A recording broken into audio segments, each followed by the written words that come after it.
Hey guys, I want to tell you about Price's Law, invented by a guy called Derek Price, that states that the square root of your employees is those people are doing 50% of the work.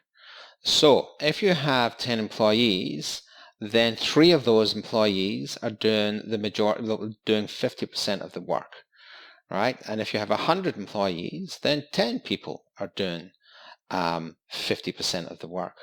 And if you look at particularly sales team, you'll see that's true. So the Price's Law is basically if you take the number of employees you have and find the square root of that, which is a number multiplied by itself, then you'll find that that's the number that's doing 50% of your sales, your work, or whatever it is that your employees do. And another famous one is called the Pareto principle, where it's called or more commonly known as the 80-20 rule, where 80% of your results come from 20% of the things that you do.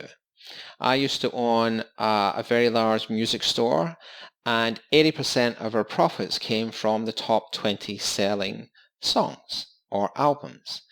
It's the same, there was a business in America that would sell you carpet tiles, and what they would do would be they would guarantee that they would come and replace any worn out tiles for a certain period of time, and the reason they could do that is because they knew that 80% of the wear on a carpet is in 20% of the area.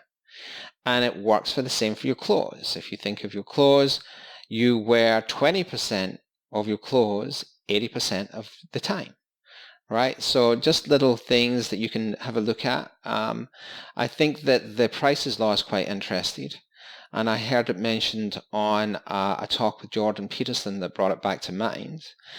But there's a lot of theories in business, and the Pareto principle is very effective at identifying who your biggest clients are. In the casino, there's usually an area in the casino and it's called different things in different places. In the Western world, it's normally the Salon Privé. That's where the high rollers go. And a casino's profit, 80% of its profit will come from that 20% of their clients who gamble in that area, not the hundreds of small ones. They're important and they need them to make up the volumes.